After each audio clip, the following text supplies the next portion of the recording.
ওই যে দেখছেন দুজন আসছে সাইকেল নিয়ে, তারা খুবই ভালো মানুষ এবং খুবই ভালো লোক, মুখে বললে কম হবে। তা এনারা সকাল হয়ে গিয়েছে, এখন নিজের ডিউটিতে কাজে যাচ্ছে। যখন যে যার কাজ বটে সেই কাজটাতে যাচ্ছে, বুঝতেই পারছেন।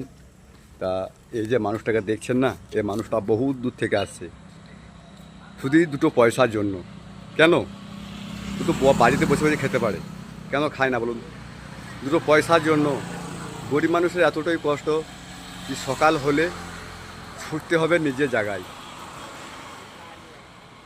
শরীর খারাপ হলেও ঘরে থাকতে পারে না, এবং শরীর খারাপ হলেও বসে থাকতে পারে না। কাজের মানুষ তো, বুঝতেই পারছেন দাদারা। গরিব মানুষের কাজ ছাড়া কোনো জিনিস নেই।